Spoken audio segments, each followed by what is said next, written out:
প্রতিটা স্কুলের মধ্যে ধর্মীয় শিক্ষক নিয়োগ দিতে হবে।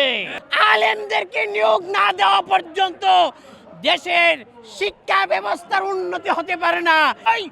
বর্তমান অন্তর্বর্তীকালীন সরকার কিছুদিন পূর্বে প্রাথমিক বিদ্যালয়ের মধ্যে ৬৫,০০০ সঙ্গীত শিক্ষক নিয়োগের ঘোষণা দিয়েছে।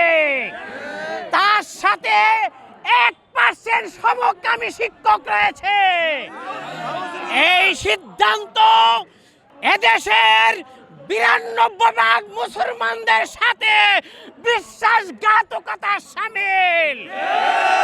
আজকের এই সমাবেশ থেকে আমরা অন্তর্বর্তীকালীন সরকারকে বলছি, সঙ্গীত শিক্ষক নিয়োগ দেওয়ার জন্য এদেশের মানুষ জুলাই বিপ্লব ঘটান নাই।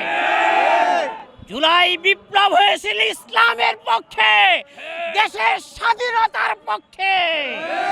যদি এই সিদ্ধান্ত বহাল থাকে, এদেশের ধর্মপ্রাণ জনতা রাজপথে দাঁড়াবে এবং ডক্টর ইউনূসও একদিন পূর্বে সরকারের ন্যায় পালায়ে যেতে বাধ্য হবে। আমরা আজকের এই সমাবেশ থেকে সরকারের প্রতি আহ্বান জানাচ্ছি, গানের শিক্ষক বাতিল করুন, এমনি ভাবে সমকামী শিক্ষক, তথাকথিত ট্রান্সজেন্ডার শিক্ষক, এইগুলিকে বাতিল করতে হবে এবং প্রতিটা স্কুলের মধ্যে ধর্মীয় শিক্ষক নিয়োগ দিতে হবে এবং ধর্মীয় শিক্ষক হবে আলেম।